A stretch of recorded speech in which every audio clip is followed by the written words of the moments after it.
Thank you all for being here, and I'm really grateful to the program committee for asking me to give this lecture.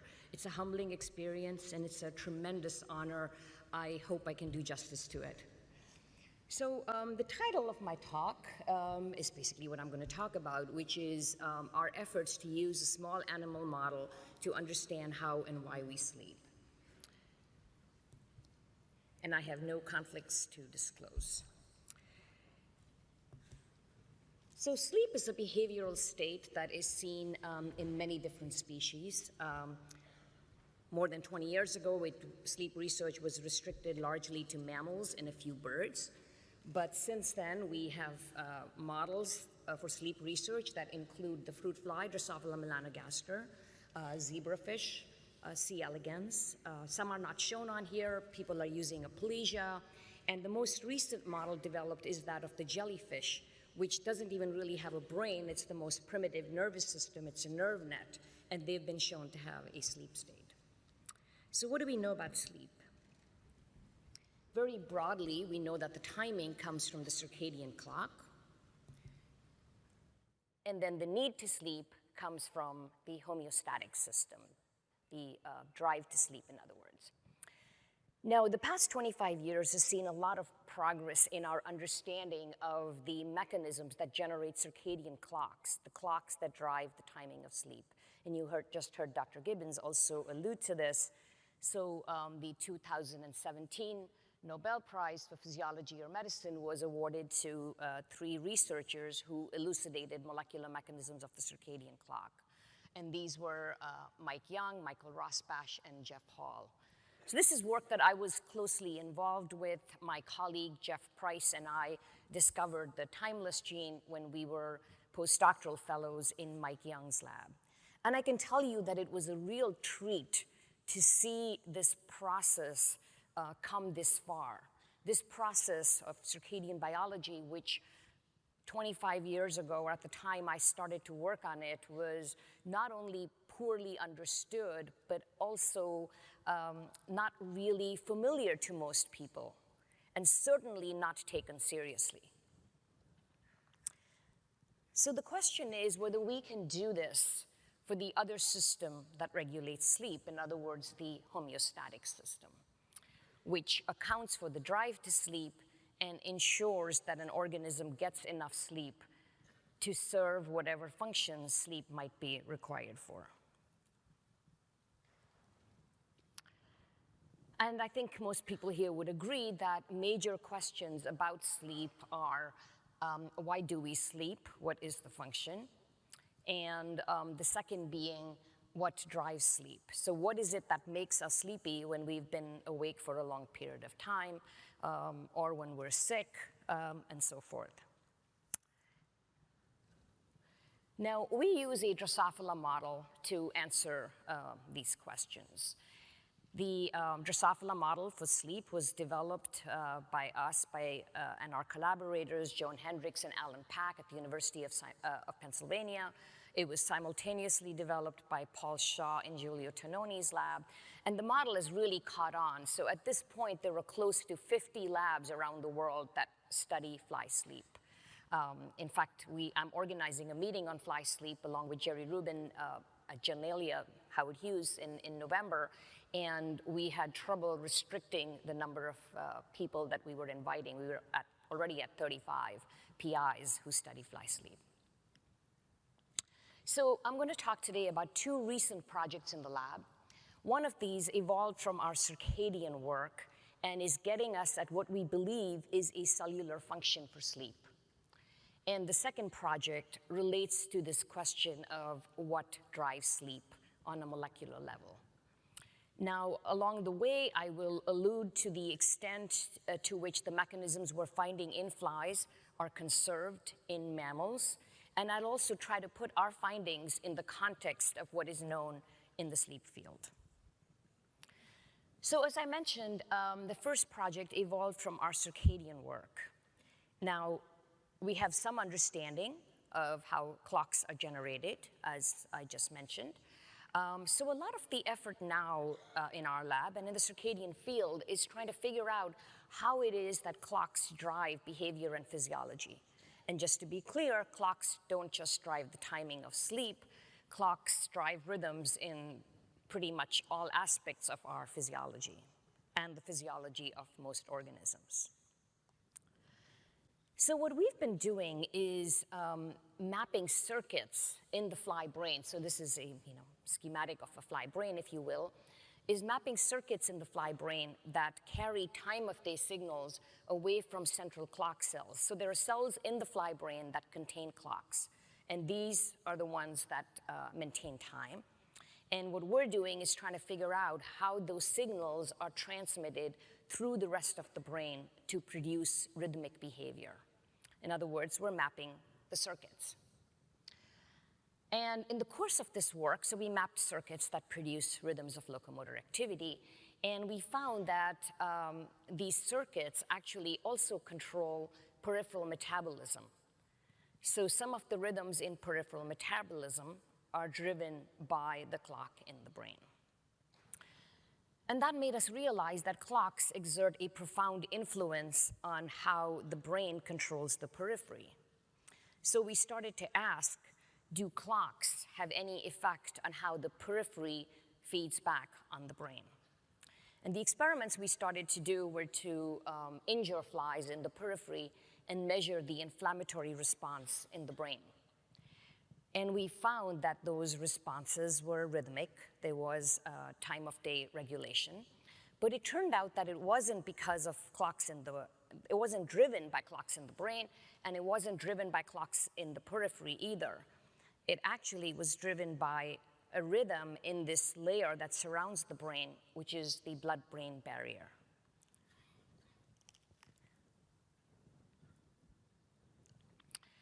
So the work was done by Shirley Zhang, a postdoctoral fellow in the lab.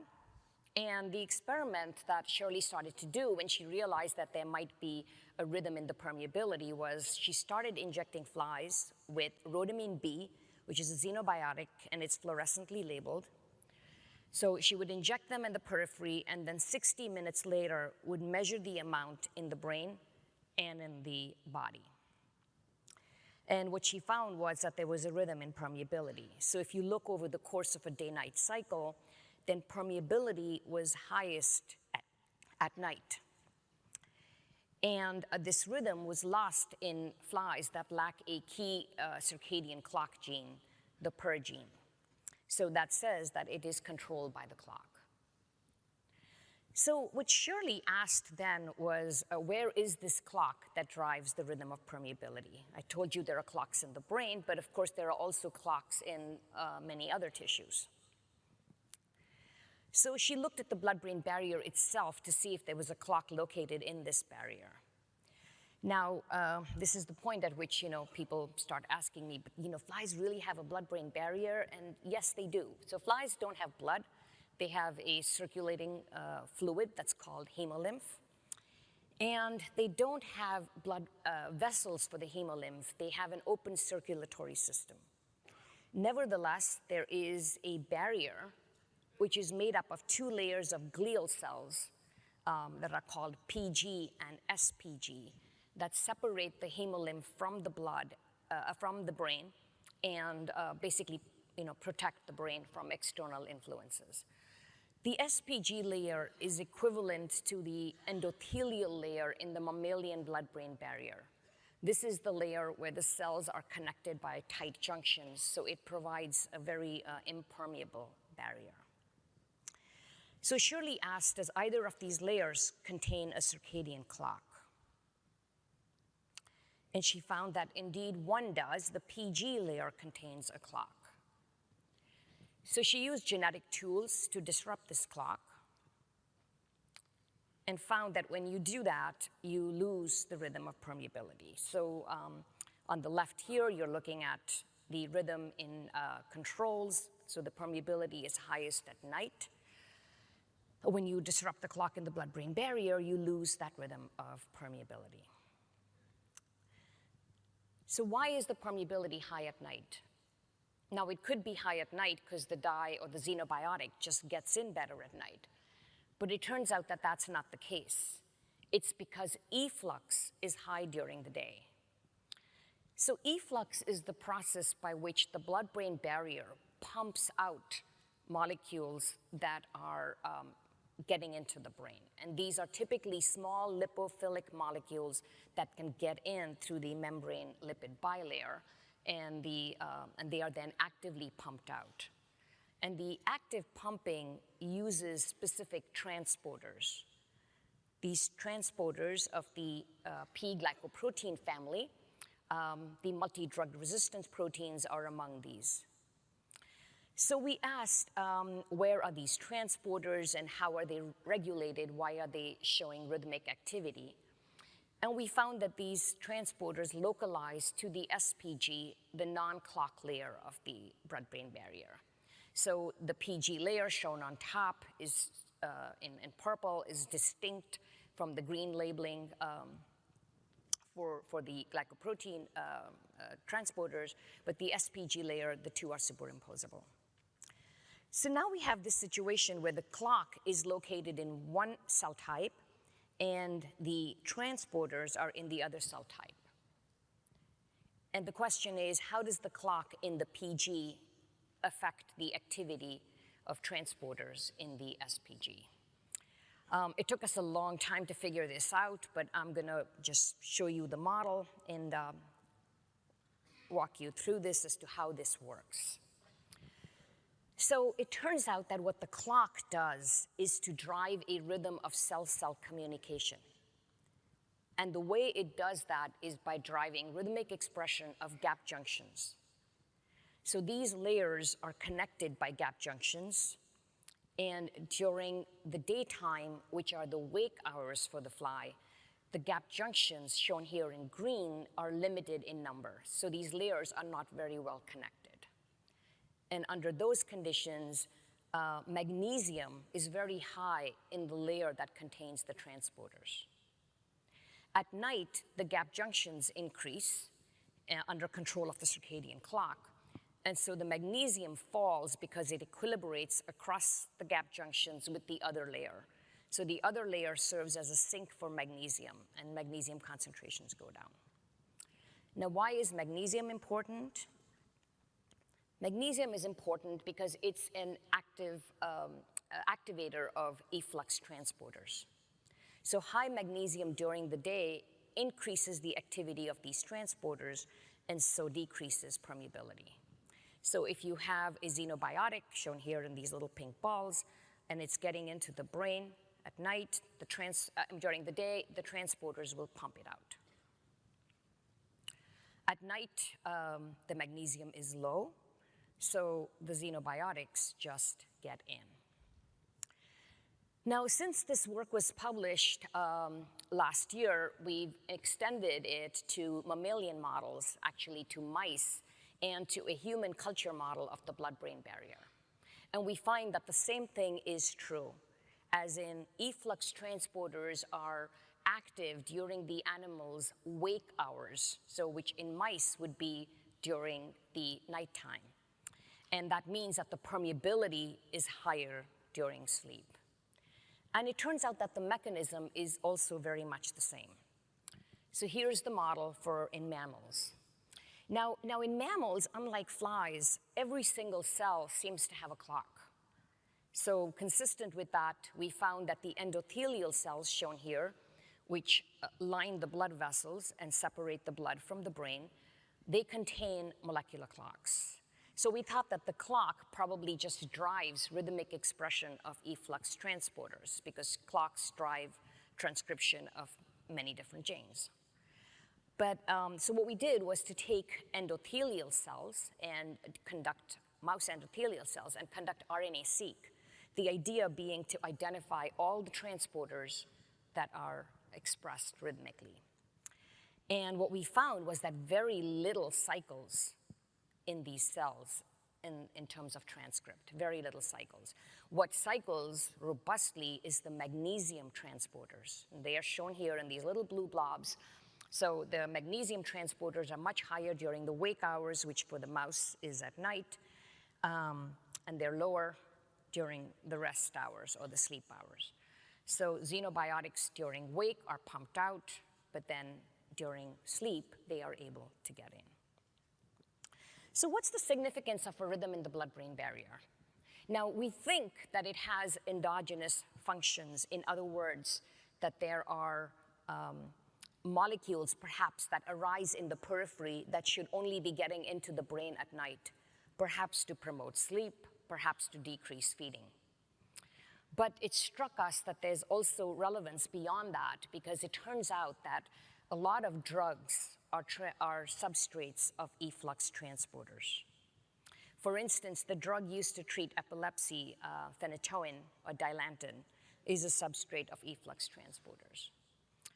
And it's been shown, actually, that if you change the dose, the timing of administration of dilantin, without changing the dose, seizure control was improved. But it wasn't known at the time why there was this time of day difference. So we asked, do better responses to the drug correlate with higher permeability of the blood-brain barrier? And can we test this in a Drosophila model? So fortunately for us, there are Drosophila models for epilepsy. These are flies that are bank sensitive. So basically, if you tap the vial, the flies start to have seizures. And then it takes them a while to recover. They're very responsive to dilantin. So if you treat them with dilantin, they recover faster. Could I have the video? Thank you. All right, so here are flies that were tapped, bank-sensitive flies, and so they have undergone seizures. You can see that the vehicle-treated flies are still pretty much knocked out from the seizures. The ones that received dilantin or phenytoin have recovered much faster and are starting to climb and explore the vial. So does phenytoin have time of day effects? And indeed it does. So it is more effective at treating the seizures, at improving recovery if it is delivered at night, which is when the blood-brain barrier is more permeable. Now, of course, when a drug works better at a certain time of day, it could be for any number of reasons. The kinetics, the other factors cycling in the host. So to determine whether this was due to differential permeability, what we did was knock out the clock in the blood-brain barrier. And when we do that, you eliminate the rhythm of phenytoin responsiveness. So now at all times, it's the same, and it actually doesn't work that well. Okay, so why is efflux largely restricted to waking hours? So what I'm telling you is that during the animal's waking hours, the blood-brain barrier is actively effluxing molecules, keeping them out of the brain. And so during sleep, those molecules are passively getting into the brain. But what is it that the blood-brain barrier is doing during sleep? And clues to that came from another project in the lab that was conducted by a graduate student, Greg Artushan. And what Greg was doing was, he was convinced that glia had a really important role in sleep. And so glia are implicated in, helping neurons along with metabolic control. They also take up molecules from the extracellular space and from the synaptic cleft and metabolize, like neuromodulators, for instance. So Greg wanted to block this uptake of molecules by glia, so he blocked endocytosis in glia. And what he found, and so what you're seeing here is a sleep profile in flies. Most of the sleep is at night, as you see here, but there is some daytime sleep, afternoon siesta, actually. Now, in green here, you're seeing the experimental when you block endocytosis in glia. The black and the gray are controls. And you see when you do that, that you increase sleep. And you not only increase sleep, but you also increase sleep need. And we're using this term somewhat loosely, but basically what we're basing it on is the fact that when you try to deprive these flies of sleep, they are very hard to deprive. So at the bottom now, you're looking at sleep deprivation at night. The controls shown in black and gray are effectively deprived, but the flies where the endocytosis is blocked in glia continue to sleep through the deprivation, indicating to us that they have very high sleep need. Now, flies, like mammals, have many different types of glia, so we asked, where does this effect map? And we were convinced it would map to astrocytes, because those are the cells that are most implicated in the regulation of sleep. But in fact, that's not the case. So what we found was, again, the black and gray here are controls. The green are flies where endocytosis is blocked in different glia. And the only cells that show a significant effect, in other words, when you block endocytosis in these cells, you get an increase in sleep, are the two layers of the blood-brain barrier, the PG and the SPG. So why might this be? Why is it that when we block endocytosis, there's an increased need to sleep? Or we block endocytosis in the blood-brain barrier, I should say, there's increased need to sleep. And we started thinking, could it be that endocytosis through the blood-brain barrier is something that has to happen during sleep? So when the process is less efficient, in other words, endocytosis is blocked, then you need more sleep. So to determine if that was the case, we separated out by flow cytometry blood-brain barrier cells and measured endocytosis at different times of day. So in this first plot here, you're looking at endocytosis in the early morning, which is ZT2 in circadian times, and in the early evening. And we found that it was higher in the early evening right after flies have fallen asleep and when sleep need is high. But this could be a purely circadian phenomenon, in other words, driven by the circadian clock, independent of behavioral state. So to see if it was influenced by behavioral state, we deprived the animals of sleep. And we found that when we do that, we deprive them of sleep at night and then allow them to fall asleep in the morning, because now they're undergoing their sleep rebound, homeostatic sleep need is high, and endocytosis is high. So it's really driven by sleep and sleep need and not by circadian time of day.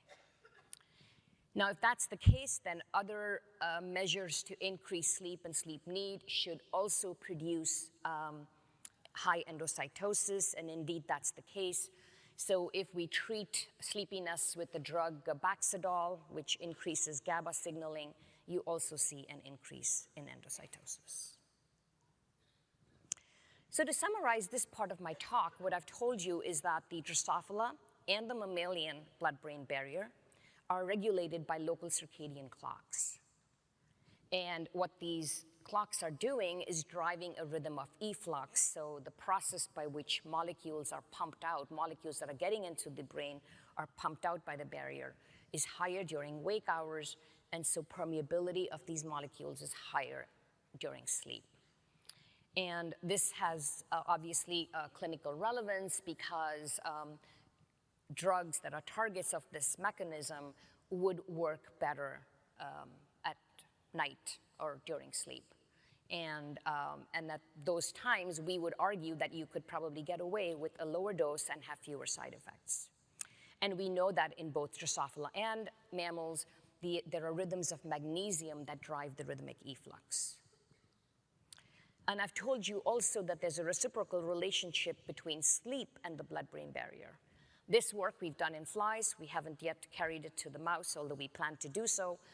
What we find is that during sleep, the blood-brain barrier is endocytosing molecules from the brain. And what we think it's doing is clearing the brain of metabolic waste. And when you block this endocytosis, you increase the need for sleep. So we believe that this represents a function of sleep, a cellular function of sleep. And that's what we're really interested in is, cellular functions for sleep. I think that at this point, a lot of people would agree that there are behavioral functions of sleep. In other words, it improves learning and memory, but we'd like to know on a cellular level what is happening to facilitate those behaviors. For instance, why is sleep better for learning and memory? On a cellular level, what is happening? And this supports the idea then that a function of sleep is to drive metabolite clearance. And I would refer here to the work of Mike and Nettegard, who was one of the primary proponents of this in recent years. And what she described was what she called the glymphatic system, that is refers to the flow of interstitial fluid in the brain, and that clears molecules. One of the molecules that she focused on, mentioned here in this abstract, is beta amyloid. Well, it turns out that actually most of beta amyloid is cleared from the brain through transcytosis through the blood-brain barrier. So we think that the mechanism we're looking at, which is endocytosis through the blood-brain barrier, is also going to be relevant for things like beta amyloid. Okay, so moving on to the second part of my talk then, which relates to the question of why we sleep. So the question is, what are the mechanisms underlying sleep drive?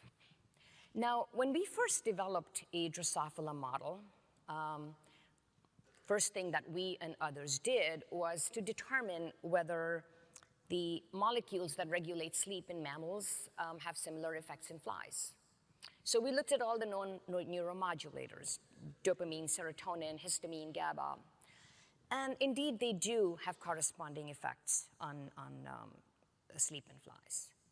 But you know, we did not develop a fly model for sleep to be able to say that what's true in mammals is true in flies. The whole point of it is to be able to go beyond that and discover novel mechanisms. And to get at novel mechanisms, I would argue that the best approach is an unbiased one.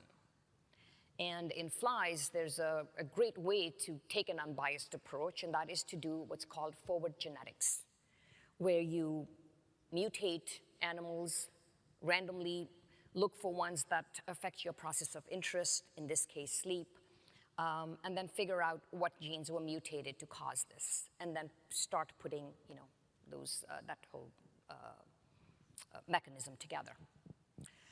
And this is in fact the approach that was used to identify circadian mechanisms in Drosophila.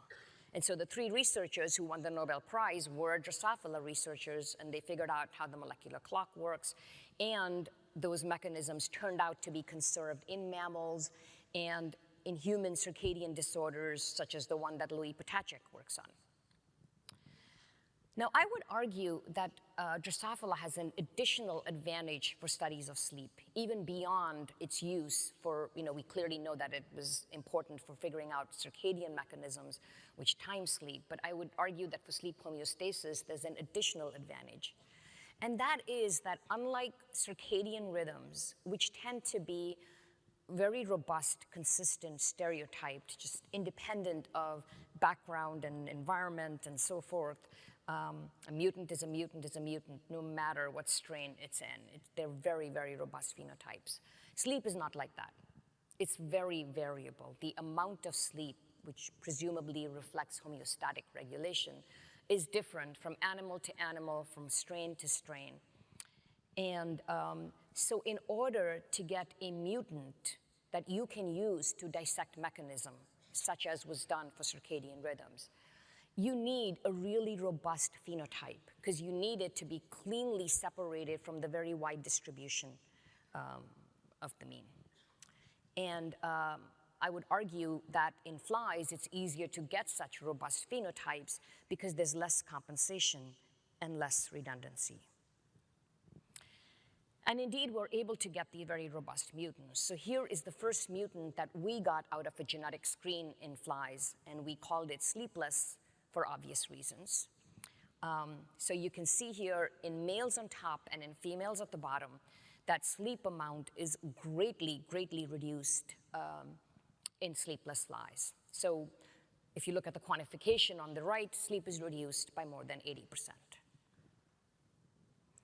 Now, over the years, we've continued to do genetic screens. They've also been done by others. And we've found mutants that sleep less. So the initial screens all focused on getting short sleeping mutants, just mutants that had less sleep. And these efforts succeeded, so that's the good news. The not so good news is that we're back to the neuromodulators that we already knew about. Okay, so a couple of these affect, including insomniac, which was discovered by Ravi Allada and Mike Young, affect dopamine signaling. Others affect GABA signaling, cholinergic signaling. So what can we take away from this? Well, I would draw your attention to 3 of these molecules here. Shaker, which was identified by Cirelli and Tononi, and is a mutation in a voltage-gated potassium channel, affects neural excitability. Red eye at the bottom, which we identified, is a mutation in a nicotinic acetylcholine receptor alpha subunit. And then sleepless, for which I just showed you data, which regulates Shaker as well as the nicotinic acetylcholine receptor. So not only are we finding molecules, but we're finding molecules that are interacting with each other. And that says to us that at least on a pathway level, these screens are saturating. These are the molecules that affect daily sleep duration. And interestingly, similar genes are coming up in human studies of sleep duration.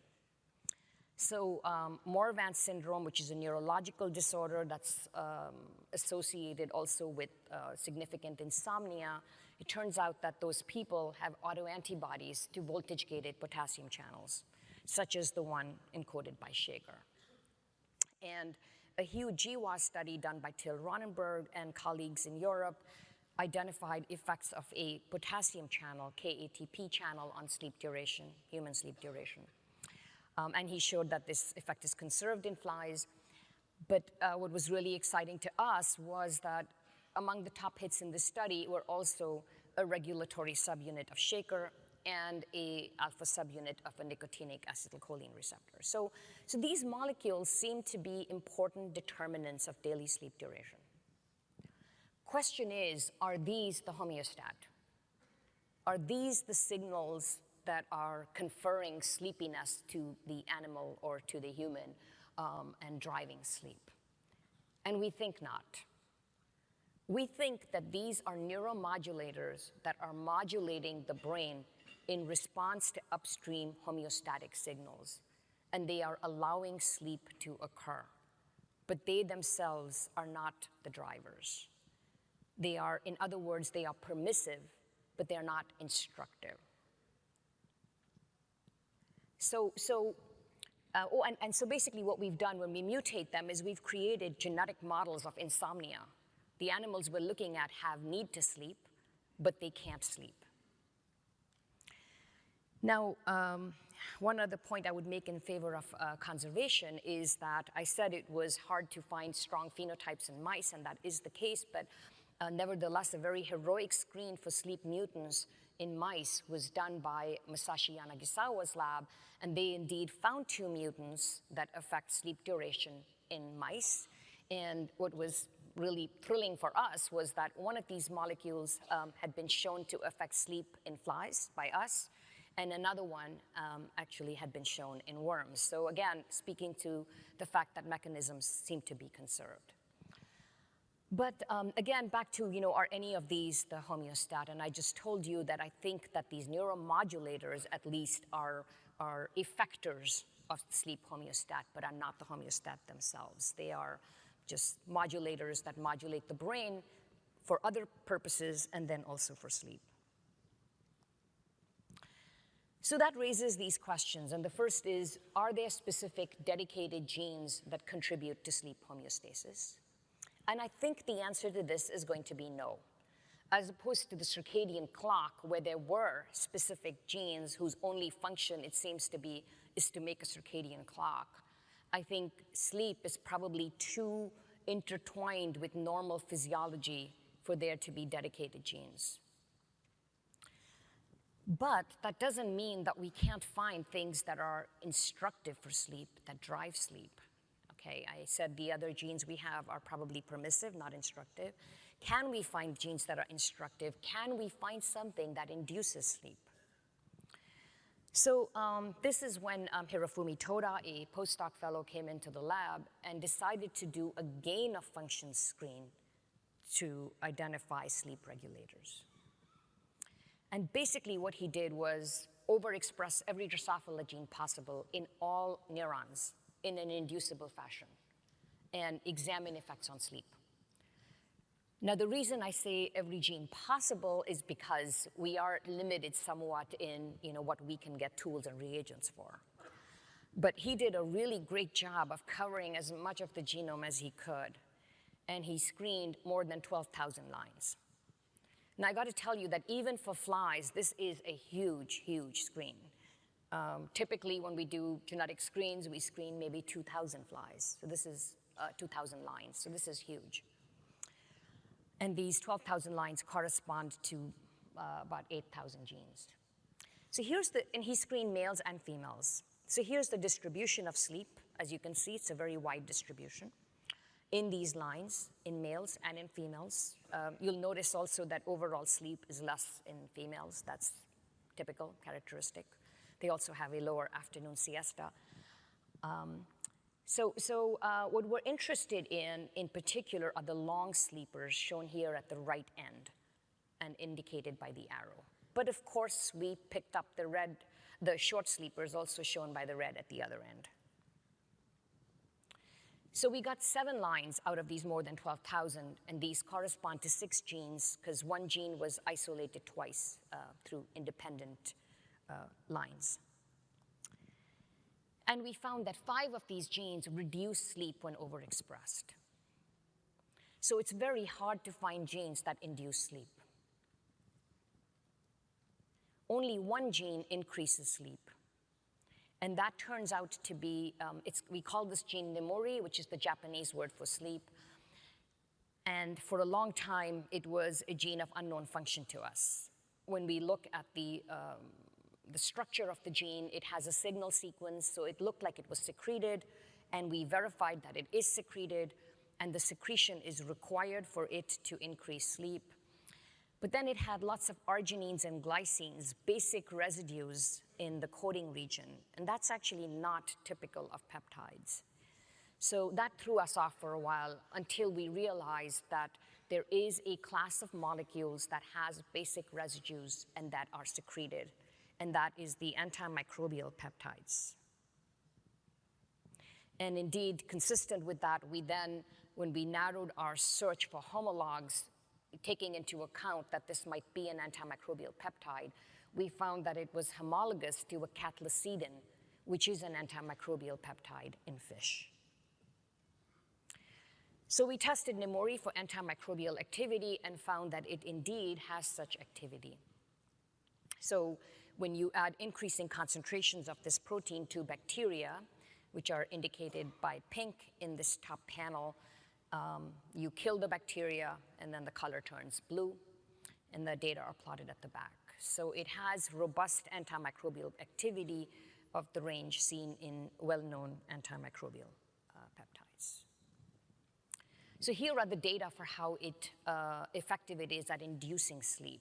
So this is video tracking, and what we're looking at is flies where expression of this gene is induced versus those where it's not induced. The induced are in black, and the blue is uninduced. And you see that when you induce expression, you get increased sleep, pointed to also by the red arrows. So not only do these flies sleep more, but they also sleep deeper in the sense that it's hard to wake them up. So if you come in with an arousing stimulus in the middle of the night, then before the arousing stimulus, all the flies are asleep, shown in red. After the stimulus, the controls wake up, so they're all in blue now, but the flies that are expressing nemuri continue to sleep. It's very hard to wake them up. Now that's all very well, but what happens when you lose this molecule? And so we generated knockouts using CRISPR. And we found that the knockouts, much to our disappointment, had normal amounts of daily sleep. So we started looking at other measures of sleep homeostasis. And I should say that, my mammalian colleagues always say to me, you fly people are too hung up on amount of sleep, and that's not a good measure. You should look at sleep depth, latency to sleep, sleep rebound, and those are much better measures. And I'm really grateful that I listened to them because, in fact, those are all the measures in which nemuri mutants are compromised. So I told you that nemuri overexpressors are deep sleepers. Well, it turns out that when you don't have this molecule, the flies are light sleepers. So in black and gray here are controls, and the red is the experimental. The experimentals, as in the nemuri mutants, wake up much faster after a stimulus, in this case, a light pulse. And once they wake up, it takes them longer to go back to sleep. So the latency to sleep is increased, shown here on the right. And they are affected in terms of kinetics of rebound. So if you deprive the flies of sleep at night, indicated during the dark, so these flies are all very effectively deprived, the controls and the mutants, then in the morning you see the characteristic rebound in control animals, but it is delayed in the nemuri mutants. So this molecule seems to be required under conditions where there is high sleep need. And clearly that happens after a night of deprivation. But it also happens under other conditions, such as during sickness. Now, given that, that this molecule encodes an anti-microbial peptide, we thought it might be relevant for the increased sleep that occurs during sickness, which has been seen in many animals, including flies. And indeed, when we infect flies with bacteria, give them an infection, they typically show increased sleep following that. And that's shown here in the controls.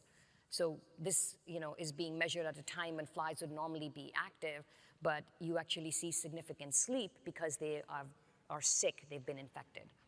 The nemuri mutants show reduced sleep under these conditions. Now, where in the brain does this act to regulate sleep? This is, I don't intend for you to kind of really know what's going on in this slide. This is the sleep circuitry in the fly brain. The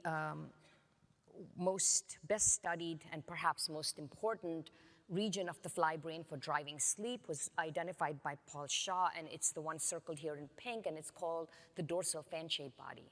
So given that this molecule induces sleep, we were particularly interested in whether it had anything to do with sleep induction by the dorsal fan-shaped body. So what we did was to genetically insert a transcription factor into the nemuri locus and then use a reporter to see where this factor might be expressed. And what we found was the expression of nemuri, as seen with this reporter, was undetectable in the brain.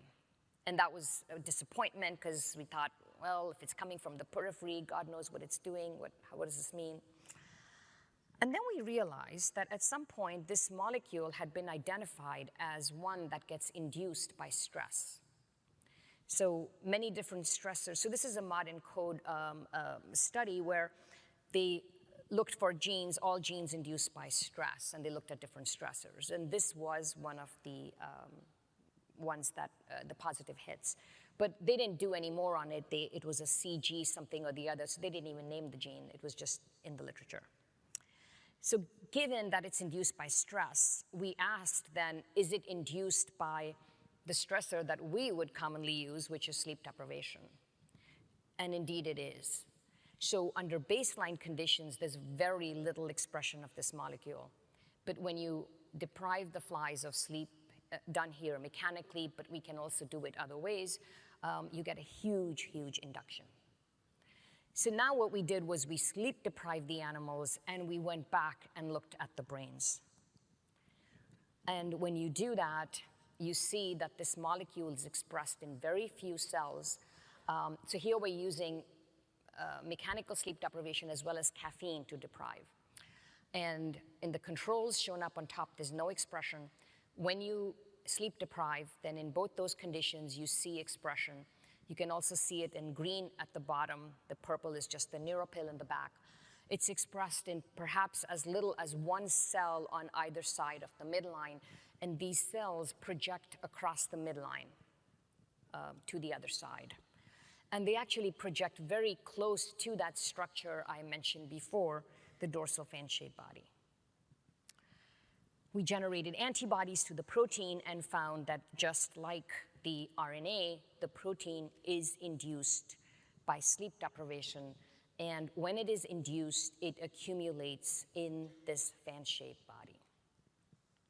Again, shown in green on the right, and then in the black, in the white in the middle. And you don't see it in unperturbed flies.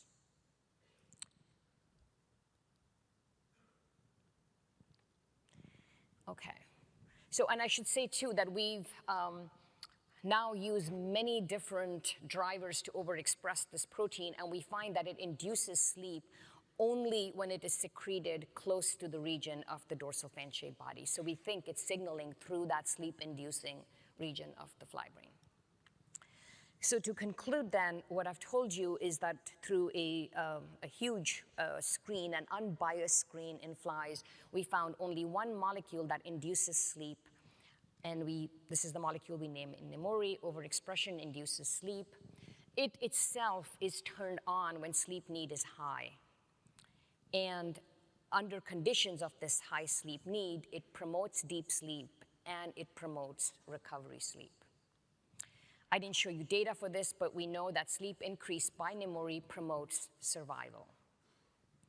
And we've found that it's a secreted protein, a somnogen, if you will, that localizes to the major sleep-inducing region of the fly brain.